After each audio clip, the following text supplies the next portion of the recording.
Izzaz Ehsan साहब, thank you so much इत्तेसास साहब for joining us on the programme. मखसूस नशिस्तों के मामले में जस्टिस अथर मंजरा ने इजाफी नोट जारी किया है जिसमें कहा है कि 8 फरवरी के इंतखाबी धांधली से मुतालिक दरख्वास्त को मखसूस नशिस्तों के केस के साथ ही सुना जाए। अब आपके ख्याल से ऐसा पॉसिबल है?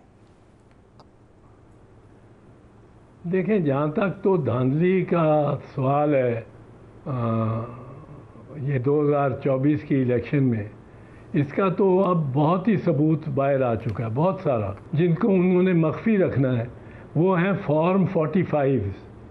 फॉर्म 45 अताउल्लाह तारर का मंगा लें, ओन चौधरी का मंगा लें, लाहौर से देखें आप। लाहौर से आपने देखा जो फॉर्म 45 आया, ख़ुद इलेक्शन कमीशन ने अपनी ऑफिशियल वेबसाइट पे लगाया। मियाँ मोहम्मद नवाज़ शरीफ का, मियाँ शहबाज शरीफ का और दीगर जो लगाए, उनमें कितनी ज़्यादा ऊपर उनके फोर्जरीज हुई थी। 3 का 8 बनाया हुआ है, 2 का 5 बनाया हुआ है, 14 का 614 बना दिया है और इस तरह वो ले गए उनको लाखों में वोट। ये जिस दिन निकले उस दिन ये सारी इनकी क्रेडिबिलिटी भी क्या है, इनकी जो कुछ इनके बारे में आप इनकी सियासत ख़त्म हो जानी है।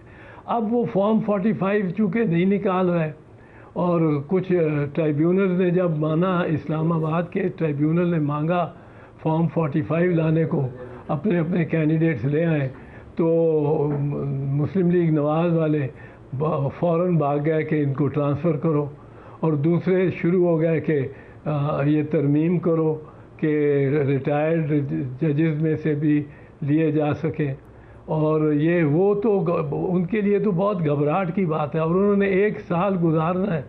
ये मैं आपको अर्ज़ कर दूं, सेक्शन 99 की जो ऑफ सब सेक्शन 7 सेक्शन 99 का जो है वो ऑफ द इलेक्शंस एक्ट 2017 वो कहता है 1 साल प्रिजर्व करके रखेगी इलेक्शन कमीशन अपने इलेक्टोरल रिकॉर्ड सारे को। 1 साल के बाद वो डिस्ट्रॉय कर देगी। अब नोटिफिकेशन से पहले 5 साल होता था, इन्होंने मियाँ नवाज़ शरीफ की हुकूमत में 1 साल कर दिया, क्योंकि इनको मालूम है ये इलेक्शन पहले भी किस तरह जीतते रहे हैं।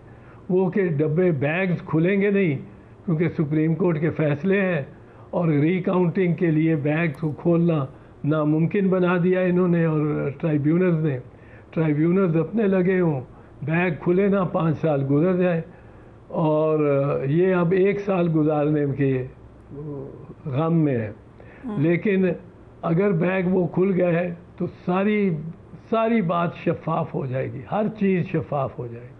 सो जो इम्प्लिकेशन आ रही है इत्तेसास साहब कि अगर हम इनको इकट्ठे करें या हम इनका तासुर भी दें कि मखसूस नशिस्तें भी जुड़ी हुई हैं इसी बात से, फॉर्म 45 फॉर्म 47 के मामले से, सो इम्प्लिकेशन या इंसिनुएशन ये जाएगी कि ये सब एक प्लान्ड तरीक़ाकार था।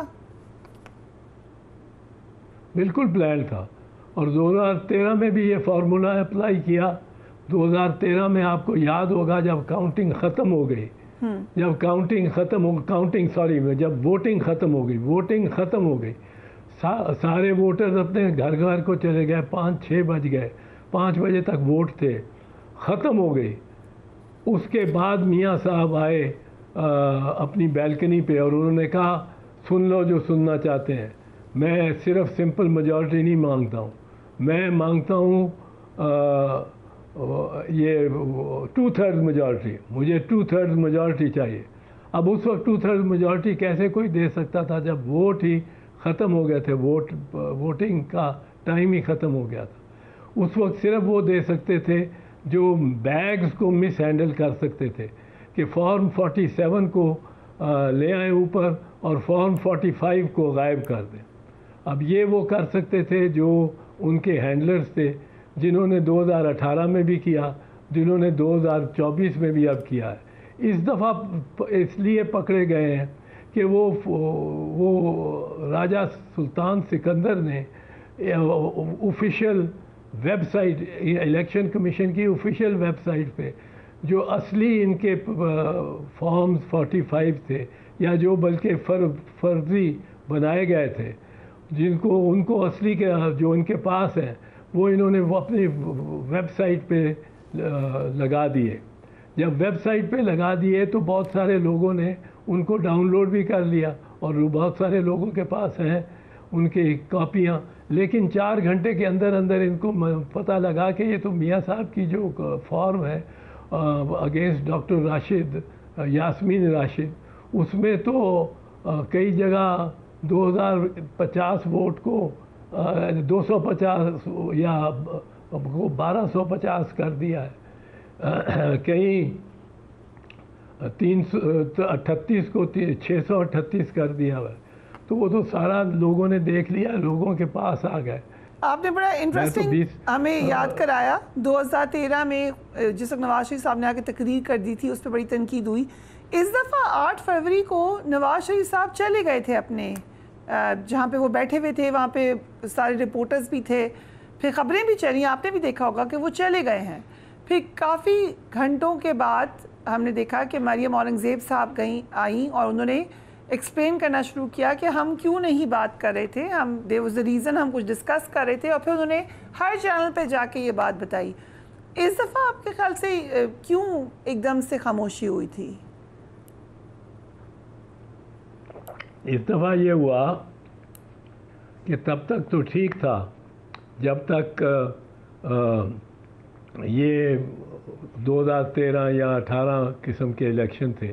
इस दफ़ा मेरा ख्याल है जो बानी तहरीक इंसाफ की पार्टी जो है, उन्होंने, मेरा क़यास ये है और यही वो क्लेम करते हैं जब कभी मिलते हैं कोई उनके कैंडिडेट, उन्होंने बड़ा इंश्योर किया था कि फॉर्म 45 का जो इजरा हो रिटर्निंग अफसर या प्रिजाइडिंग अफसर, हर पोलिंग स्टेशन के प्रिजाइडिंग अफसर थे, वो लेके और अपने सदर हल्के के सदर दफ्तर पहुंचाना है। ये मुझे सलमान राजा जो सीनियर एडवोकेट हैं उन्होंने बताया। इसी तरह दीगर जो हमें मिलते रहते हैं पीटीआई के लोग, वो कैंडिडेट्स, वो यही बताते हैं। राइट। सो फॉर्म 45 वो लाश है जो हर पंजाब से जीते हुए एमएनए के सेन में गड़ी हुई लाश है। वो खुद ला के दिखा दें, अगर नहीं है उसमें लाश, वो खुद अपने सैन को ओपन करें या वो ला के फॉर्म 45 अपनी पेश कर दें, बताएं क्या है उसमें लिखा हुआ। सो ये बात तो अमरीकी ऐवान में जो करारदाद पास हुई उसमें भी इसका जिक्र हुआ, मगर हुकूमत ने जवाब में कौमी असम्बली में करारदाद पास की है और अमरीकी करारदाद को पाकिस्तान के अंदरूनी मामलात में मदाखलत करार दिया है। How do you look at it? क्या इस पर डीमार्श भी करना चाहिए? फिर डीमार्श करना चाहिए था, डीमार्श नहीं किया इन्होंने कौमी असम्बली पे डाल दिया सारा। यही तो इनका, ये प्राइम मिनिस्टर साहब का कमाल है कि कौमी असम्बली पे डाला। डीमार्च फॉरेन ऑफिस को करना चाहिए था, आज तक नहीं किया। अगर आप डीमार्च ना करें तो आपने तस्लीम कर लिया। यानी जब वो असद मजीद एम्बेसडर ने एक साइफ़र भेजा, जिस साइफ़र के में कोई ऐसा राज भी नहीं था कि न्यूक्लियर राज होता, कोई मिसाइल टेक्नोलॉजी का राज होता हमारा, उसमें कोई डिफेंस स्ट्रेटजी होती, उसमें सिर्फ ये था कि एक अमेरिकन डोनाल्ड लू हाई ऑफिसर ने इसको हमारे सफ़ीर को कहा है, फॉर्मली कहा है, फॉर्मल मीटिंग करके, कि आप प्राइम मिनिस्टर को हटाओ वरना हम माफ़ नहीं करेंगे, और फ़ौरन हटाओ। अब वो उसने आगे पास ऑन कर दिया। वो इनकी बदकिस्मती कि वो प्राइम मिनिस्टर को भी भेज दिया। वो नॉर्मल रूटीन में प्राइम मिनिस्टर के तो ख़िलाफ़ ये बात थी और प्राइम मिनिस्टर ने हलफ लिया हुआ है जो, उसमें ऐसी बात लोगों को बतानी उसके लिए लाजिम है। वो प्राइम मिनिस्टर का हलफ जो है कॉन्स्टिट्यूशन में अगर आप देखें तो वो 2 हिस्सों में है। एक हिस्सा है कि मैं सीक्रेट रखूँगा सब कुछ, दूसरा हिस्सा है लेकिन अगर मेरे मुनासिब और कार के मुताबिक ये ज़रूरी हुआ तो मैं बताऊँगा लोगों को, मैं उसको डिसाइफर को डीक्लासीफाई भी करूँगा। मैं ऐसा मामला नहीं छुपा के रखूँगा लोगों से जो लोगों के इल्म में होना चाहिए। स्टेट बैंक में डकैती हो जाए, स्टेट बैंक के खुदा ना खास्ता बड़े अफसरान उसमें मुलव्वस हो तो प्राइम मिनिस्टर शेयर भी ना करे लोगों से कि ये लोग मुलव्वस हैं, ठीक है, उसको पता तो लगेगा प्राइम मिनिस्टर। हाँ, ये तो कोई बात नहीं।